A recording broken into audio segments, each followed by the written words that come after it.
Views expressed by the host on this program. I'll tell you what, accuracy rating ought to skyrocket after today. I've been stuck at almost always right. This is according to the latest opinion audit from Sullivan Opinion Auditing Firm Group, Sacramento. I've been stuck 98.4% for a while, because when you're right, I mean, you got to be about 1,000 here to raise it 1/10 of a point. But it ought to be going up here today, folks, after this show. Great to have you back. We got an hour to go. Rush Limbaugh, the EIB Network. Our telephone number is 800-282-2882, and the email address is rush@eibnet.com. From the Associated Press, Barry Schwad. Now, this is a story about us and Iran's nuclear abilities and their efforts to acquire nukes. And don't forget the Reuters story we just shared with you, that the Iranians have said they're going to have enough bomb-making material to make a nuke in a year. And some hawkish American officials says, well, we're going to tell the UN on you. We're going to tattle. Here's the AP's version. The Bush administration will keep using diplomacy to try to end Iran's drive for nuclear weapons, but there's no sign yet that Iran or North Korea has decided to follow Libya's lead and abandoned its dangerous goals, said a senior Bush administration official on Tuesday. The path we are pursuing is the path of diplomacy, said Undersecretary of State John Bolton. He said that the diplomatic drive is focused on the United Nations, where the Security Council has the power to impose... Does this sound familiar? Does this sound familiar? So we got Iran out there with nukes. They're a year away from nukes, and we got this warmonger president out there who's in bed with all these oil companies here, and Iran's got a lot of oil. We're going the diplomatic route. Why isn't this exactly what we did in Iraq? Why, we did this for over 10 years, not just 14 months, from the end of the first Gulf War up until we went into Iraq back in March of 2003, we tried diplomacy. And lo and behold, this insane, extreme, out of control, lying sack of whoever's in the Bush administration, why, they're doing the same thing.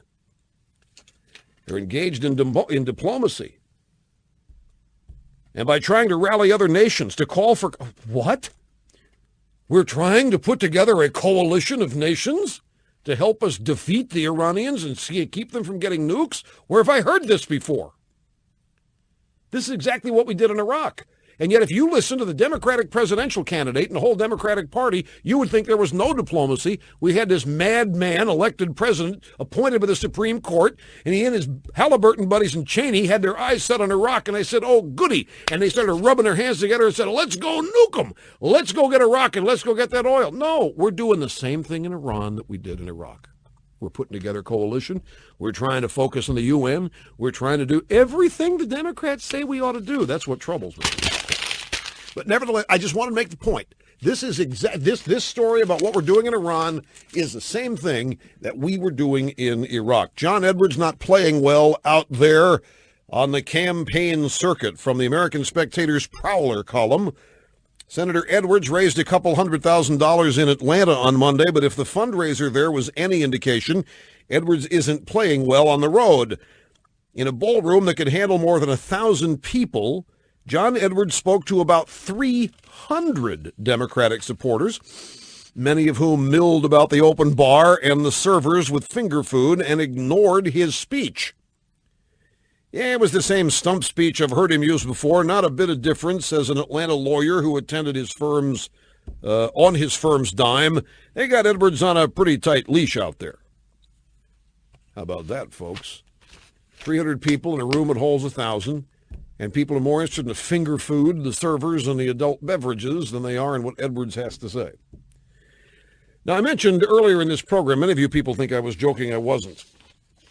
I am going to Europe next week. I'm going to leave on Monday. Now I'll be here on Monday, and I'm going to go to Scotland. Now, there's a bunch of reasons for this. One of the reasons is because I can. Another reason is because I want to. Another reason is because I think I'm better, because Europe may not exist as we know it very much longer. You never know. Kerry may win this election, and who knows what's going to happen to Europe then. But I know it's the week before the Republican convention, but I'll tell you why I did this. I gauged what happened the week before the Democrat convention, and nothing happened. It was a lull before the storm. Now, I know it's the Republicans and in New York, and they're trying to make hay, and the protesters are going to go, oh, have you heard what Bloomberg has done in New York? Tell me what you think of this. Michael Bloomberg has offered protesters deals on hotel rooms and restaurants if they'll promise to be peaceful. Broadway tickets. Yeah, they're offering Broadway tickets. Well, hell, I go to New York every time I'm there peaceful. They don't give me diddly squat. All they do is chase me down for taxes and everything else. But here come these protesters threatening anarchy and all this stuff. And so New York, please, we'll give you discounts at some of our finest establishments if you'll just be peaceful. How are they going to know? Going to put ankle bracelets on them? You think it's a good idea? You're looking at me like you think it's a good idea. I'm only joking. My friends, you know me. I'm not after freebies. I'm not after discounts. That's not the way I live. I don't want to be obligated to anybody who gives them to me. But I'm just saying that this is like, let's pay kids to learn to read. Let's give them incentive out there to learn to read, and we'll pay you something.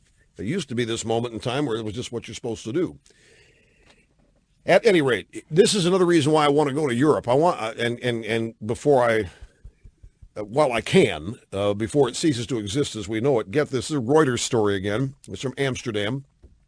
Europe is warming up more quickly than the rest of the world, and cold winters could disappear almost entirely by 2080 as a result of global warming, researchers predicted on Wednesday, today.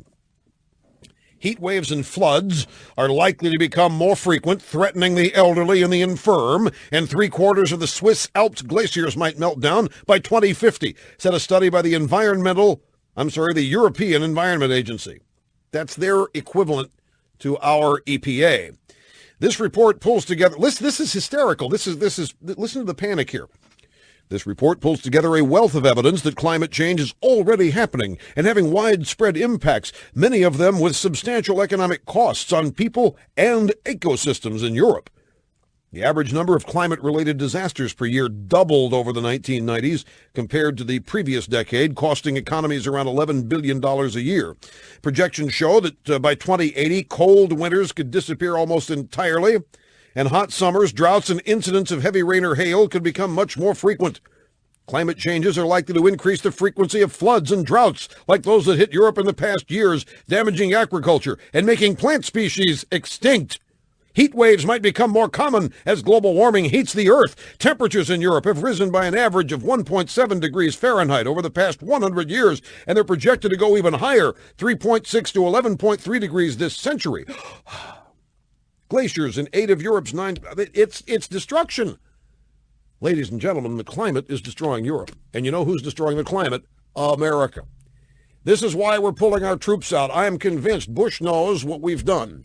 Bush has secretly destroyed the climate of Europe, which is wreaking havoc on Europe. You saw the flood in that town 2 hours from London. Yes, Bush did it. This is all because we are polluting the skies, polluting the atmosphere. The trade winds blow all of the pollution over there. Look at the havoc. No more glaciers, no more Alps, no more skiing, high temperatures, floods, hail, drought, you name it. That's why we're getting our troops out of there. It's to save their lives. We'll be back in just a moment.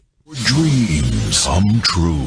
Rush on the EIB network.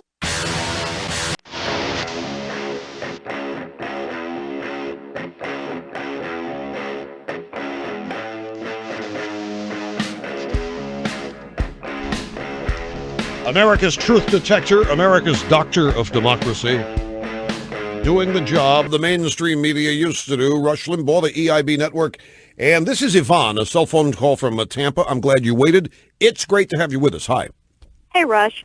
I am one of those professionals that you were looking for yesterday. I'm a psychiatrist, board certified here, and I just wanted to comment on listening to Carrie earlier in your program.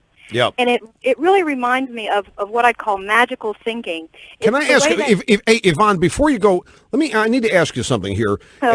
Please don't be offended by this. When I have seen occasionally on television, they'll have, board certified psychiatrists come out and they'll analyze, they did this to Reagan, they did this to Bush. Right. And I always asked, is it really fair to analyze somebody you haven't seen in the office?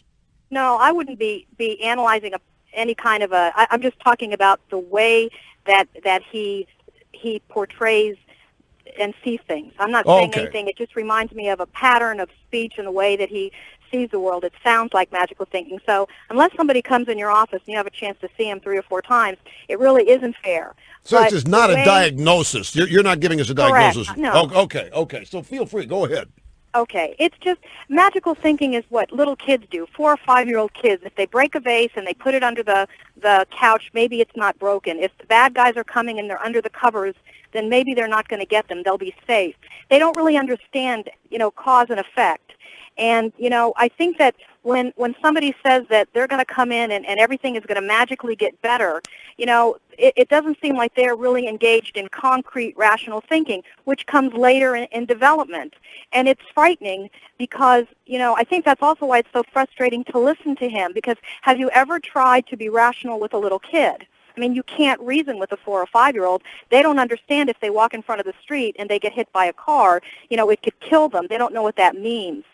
But, I think we want a commander-in-chief that, we don't need someone that needs to be protected and guided. That's why there's parents for children. We need a commander-in-chief that's going to protect us, because the real bad guys will come and they will kill us. And Okay, now that's what scares me about listening to the way he sees things. We know that he's in his 60s. What? No, seriously. What can explain a worldview that says, hey, there's no problem as long as I'm in charge. These things aren't going to happen. They aren't going to exist. The power of my existence will fix things. Where does this come from? Well, that sounds, more like a self-centeredness. But, Rush, don't you think that liberals, I was also thinking about this, isn't that kind of the way that they see the world, from the standpoint of if you're nice to them, they'll be nice to us? Yeah. They don't really have a concept that, hey, you know what, there really is good and evil, and if we don't stop these guys, they're going to come after us and get us simply because they don't want us around. And I would say that I would say that they do have a concept of good and evil. They think that we're probably the provocateurs of world distress. I know they think Bush is a more dangerous guy than Hitler or Saddam was. They clearly see good and evil. It's just it's who they associate both with that is mind-boggling. Yeah, I can't. I can't. I wish I could explain that. I can't explain that. It doesn't sound reasonable. Well, I'm still fascinated, though, by your 5 or 6, because I think it makes sense to me. I mean, I'm trying to sit here and understand this speech today, and I just assign it to, okay, he's speaking to a specific audience of veterans, and he goes sound militarily tough. He wants them to be confident and assured that he's going to fix things or do things right. He's also got his base out there, and he's tripped up by saying he would have still gone into Iraq even though there were no weapons of mass destruction. The base doesn't like that. So now he's talking about getting us out of Iraq. It sounds to me like he's definitely somebody that is uncomfortable being who he is and is trying to be all things to all people. And you couple that with this notion that he's got this magic thinking. I don't know. I mean, as a layman here, I would just attach spoiled to this. Well, he certainly seems to come across as he knows more and he's better than and he can do a better job than the wonderful people that Bush has. I mean, who is better than who President Bush has in his administration? I can't imagine who has more experience than who Bush has. That's why I try to follow John Kerry, and he doesn't make any sense to me because everything he says are things that the president is doing or has tried to do. So You got me on that one, Rush. I don't understand that either. Well, you would need couch time with the patient. I don't think I would take that on. Well, I meant that in a professional way. Well, I understand that, Yvonne, but I'm sure I could. I would. I don't think. I think he could probably see somebody and not have to worry about insurance. Given his financial status. So, but yeah, I just think it's interesting listening to him. It doesn't make sense. It sounds like a little kid. I want to ask you something. Since I have you here, he's got this story, this interview he did in GQ, a beer with John Kerry, and he talks about how to find the right woman, and I don't want to get into that, but he was asked about his what actresses float his boat, which because he's a swift boat captain, that's why they asked the question. Yeah, and he said, well, Charlize Theron's pretty good. I like she lights my boat, lights my fire, whatever. And then he mentioned Catherine Zeta-Jones. And he threw in Marilyn Monroe. Yeah. Now, my thinking on this, he's trying to pass himself off as JFK. I mean, he's using these initials. Everybody knows that JFK and RFK had their flings with Marilyn Monroe, and then they cast her aside. Is it possible? I'm asking. This was my interpretation yesterday. Tell me I'm full of it if you want. But it seems to me he threw Marilyn Monroe in there because he's trying to recreate this whole Camelot image in some people. Because of all actresses around, she hadn't been around in how many years? How many Marilyn Monroe movies are there on that he's got time to watch and see? This seems like this is another one of these phony, artificial answers designed to get a reaction from certain people. I think so. I think most people see through it also. I mean, unless the guy was in his 70s, who would bring her up? I mean, you wouldn't think of her. And, of course, it sounds like that would be associated Marilyn Monroe, and JFK. I don't think it's unreasonable to put those two together. I wouldn't, expect that someone would bring that up, like I said, unless they were much older and had some sort of a connection. So I agree. I mean, but don't you think the people he used to date Morgan Fairchild, and he didn't even mention her. And he used to date Catherine Oxenberg, and he didn't mention her. These are old flames. I mean, he could have mentioned them and given them a jump start to their careers, but nope, goes and mentions Marilyn Monroe. Yeah. I think people see through a lot of that stuff. I think we're smarter. The American people are much smarter than we're given credit for. And I appreciate you being out there. You certainly helped me to see things clearly, and I appreciate that. Thanks, Yvonne, very much. Great to hear from you. I'm glad you waited. People have been patiently waiting all day because I have so unfairly monopolized my own program here in the in the first 2 hours. Get this. This is from the International Herald Tribune. Now, the International Herald Tribune used to be a joint venture between the Washington Post and the New York Times. The Washington Post, I don't think, is any longer a part of it. This is a New York Times publication, I do believe, exclusively. Evidence of an electoral fraud is growing in Venezuela. Now, this is important, folks. The perception that a massive electronic fraud led to President Hugo Chavez's mandate not being cut short in the recall referendum on Sunday is rapidly gaining ground in Venezuela. All exit polls carried out on the day had given the opposition an advantage of between 12 and 19%, but preliminary results announced by the government-controlled National Electoral Council at 3:30 in the morning gave Chavez 58.2% of the vote against 41.7% for the opposition. Now, everybody thought that it was weird because they have this electronic problem right at the time people are voting, and the exit polls said that Chavez are going to lose in a landslide. And by the time they get around to counting these electronic votes, all hell breaks loose. But Jimmy Carter said it was okay. Jimmy Carter certified the results, once again siding with another tyrant, I might add. This is extremely interesting to me. Because the word of Jimmy Carter seems to count for more than the actual results might have indicated down there, if we even know what they really are. Back in just a second. Stay with us. 1, 2, 3, 4.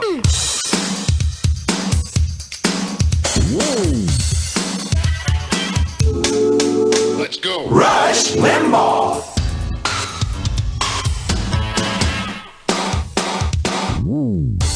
No, I'm just looking here. I've got more Kerry bites from this speech. I just don't know if I can handle it.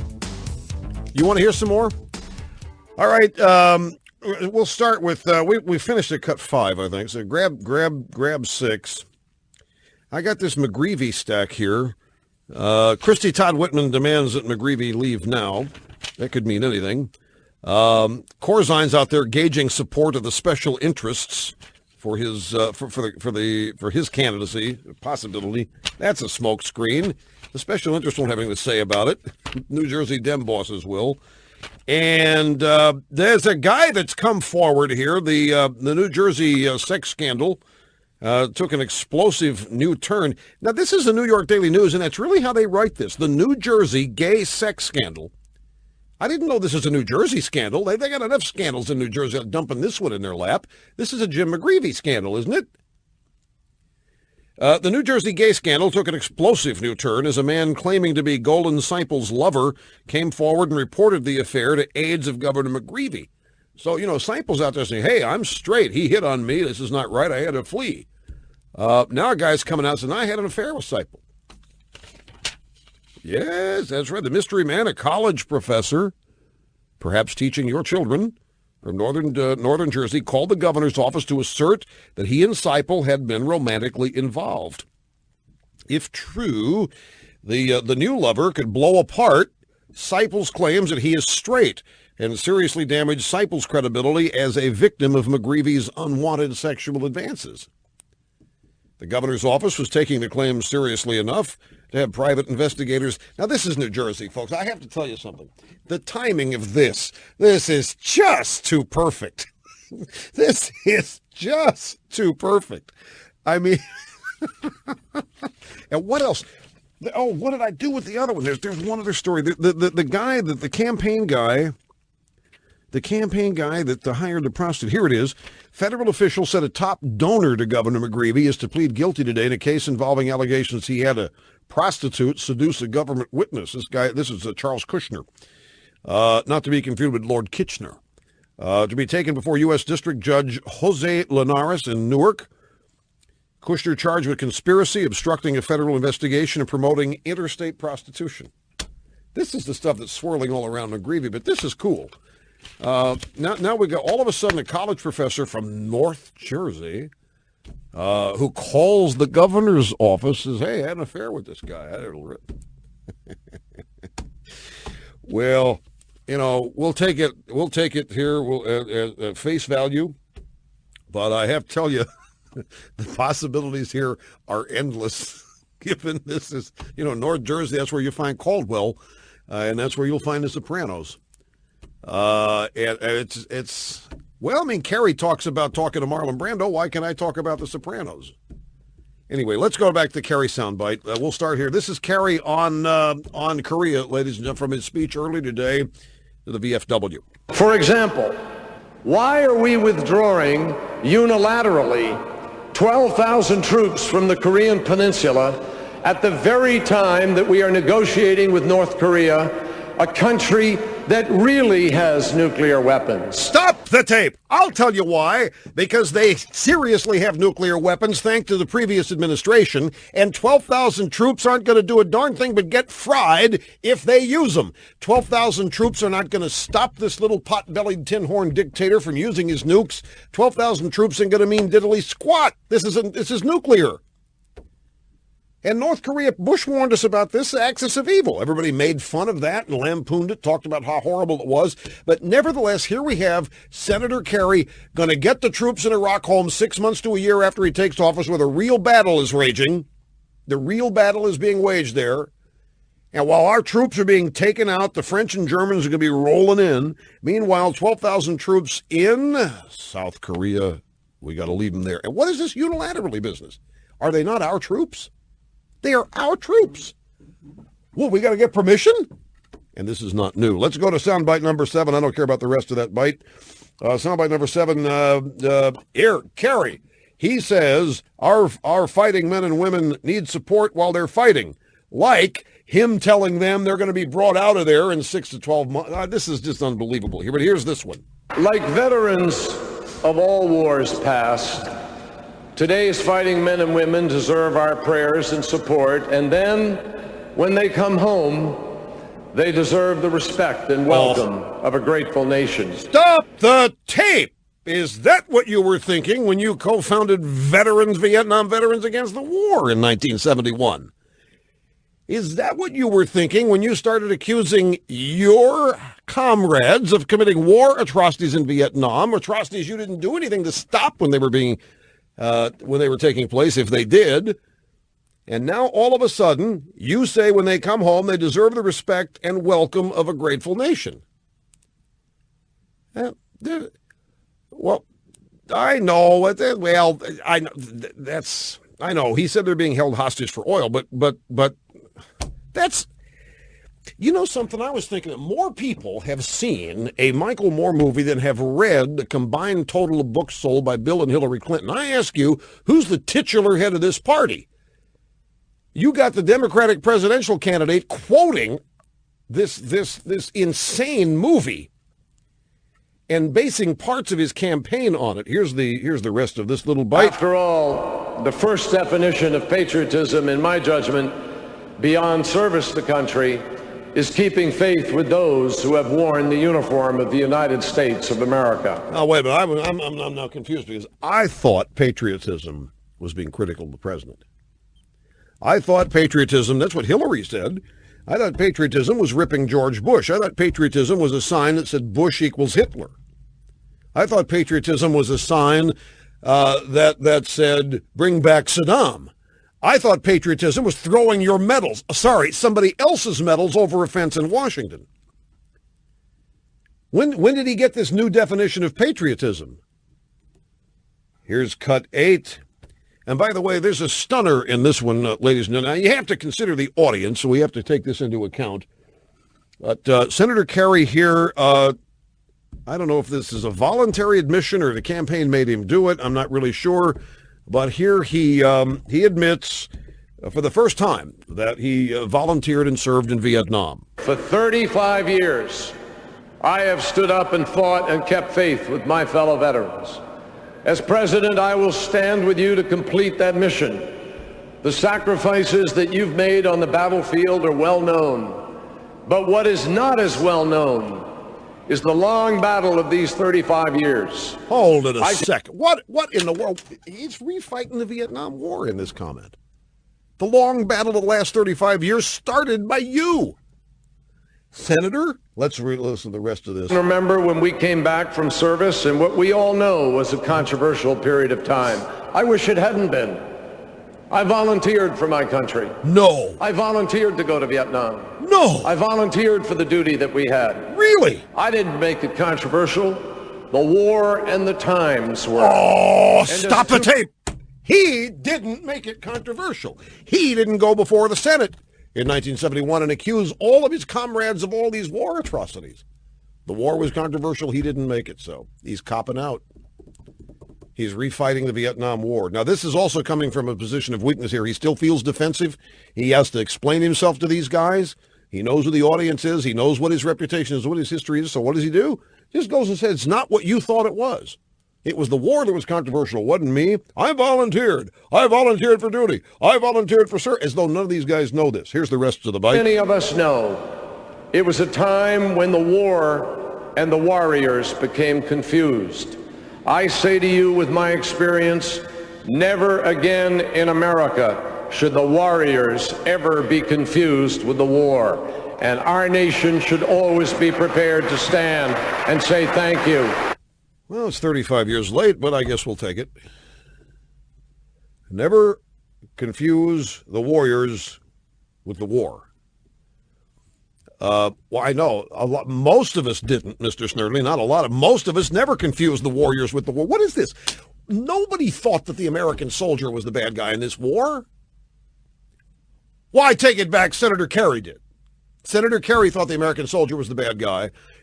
Senator Kerry and his Vietnam Veterans Against the War. Now, to be fair, they also thought that it was the Nixon administration that was the bad guy. They conveniently forgot about Robert McNamara, forgot about LBJ, and all of these other. This is just. Well, I'd need the psychiatrist back on the phone from Tampa to take this any further, folks. As I'm at a loss here. I've taken this as far as I can go and keep my own sanity, which I am not going to risk. Be back after this. Stay with us. Looking for official EIB apparel and accessories? Log on to the EIB store at rushlimbaugh.com today. You're listening to the EIB Network.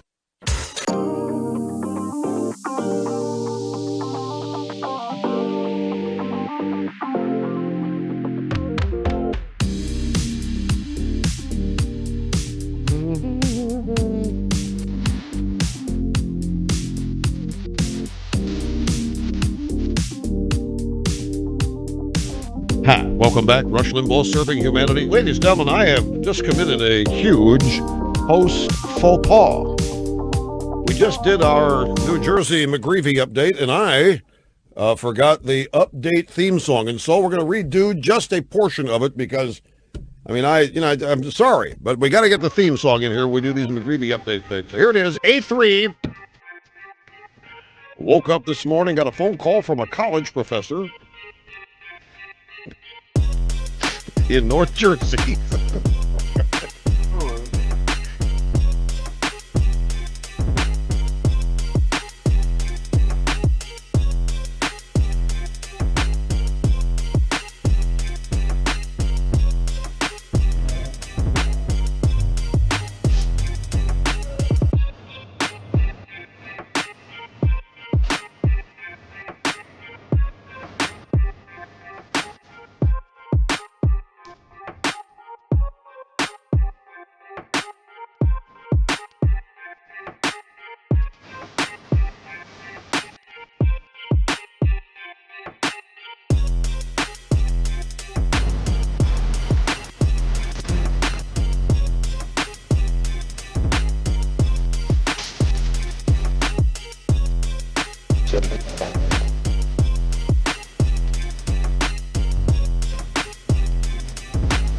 blue moon in your eye. Now that's...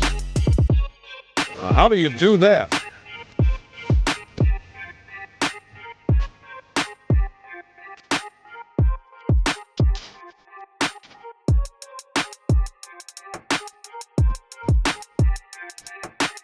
Jack, good Jack.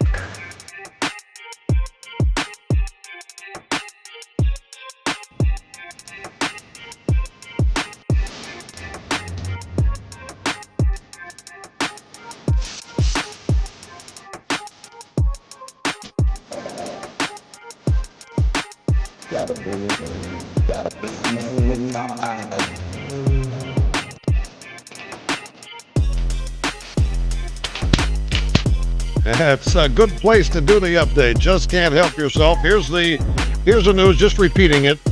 Ladies and gentlemen, New Jersey gay sex scandal took an explosive new turn. I really like this song. That's why I'm with it. As a man claiming to be Golan Seipel's lover came forward and reported the affair to Governor McGreevey, the mystery man is a college professor from northern Jersey who called the governor's office, not the U.S. attorney, not the feds. He called the governor's office to assert that he and Seipel had been romantically involved, which undercuts Seipel's claim that he's straight, and McGreevey aggressed against it. Well, that's...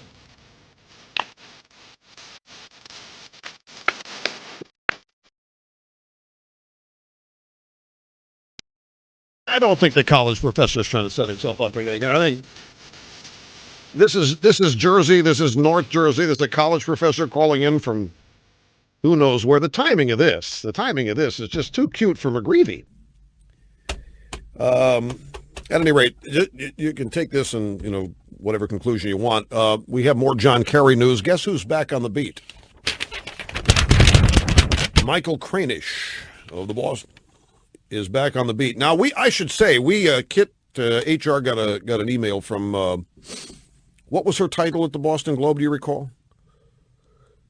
Nina Easton. That's who it was. Nina Easton, who's the deputy Washington bureau chief of the Boston Globe, sent us an email assuring us that Michael Kranish, that Amazon and Drudge had been wrong, and that Michael Kranish was not on the payroll, was not paid to write the official campaign book, stand-up reporter, and so forth and so on.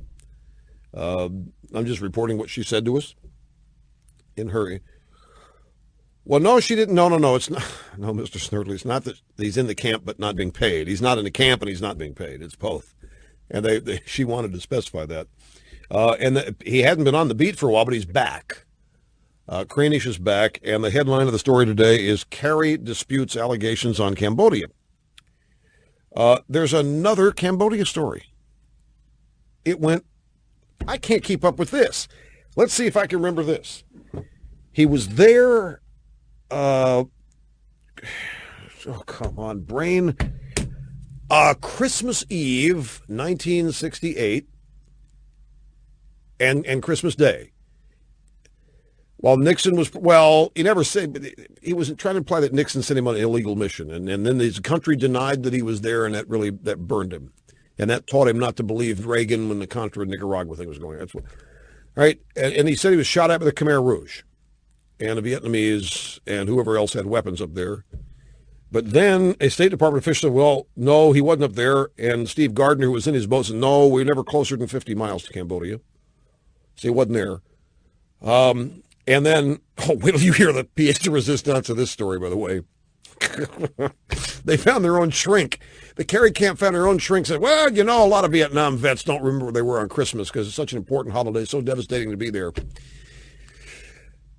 I lost track. He was in Cambodia, Christmas Eve, Christmas Day, 68, and shot up by the Khmer Rouge. Khmer Rouge, though, didn't exist till 72. The Kerry camp says, okay, you're right. We were there in January. And being fired at by the Khmer Rouge. Well, no, the Khmer Rouge didn't get banded together as a band of brothers until 1972. Oh, well, actually, we were there 4 times. We were 4 times secret missions. I dropped off some SEALs. I dropped off some CIA guys. I dropped off some special officers. 4 secret missions. That's why nobody knows the secret missions up the river in Cambodia. And then I think that's where it last stood until today.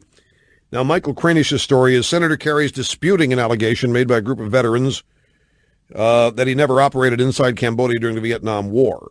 In a just published book, well, you know that, but the Kerry campaign said that the group is wrong and that Kerry was inside Cambodia to drop off special forces on one mission and was at the border on other occasions. Oh, okay, so might still be 4 missions, but only one actually made it into Cambodian territory.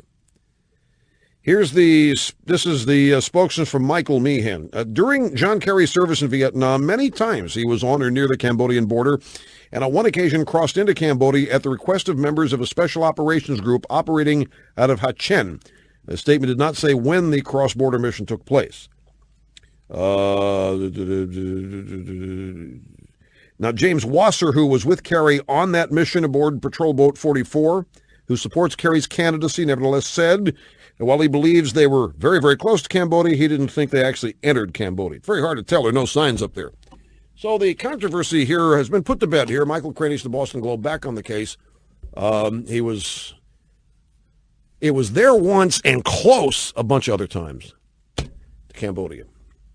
This is the moment that was seared in him. The memory was so clear, ladies and gentlemen. Seared in it. 4 versions of it, and it's seared. I can't handle it. A giant. Among the dwarfs. Rush on the EIB network.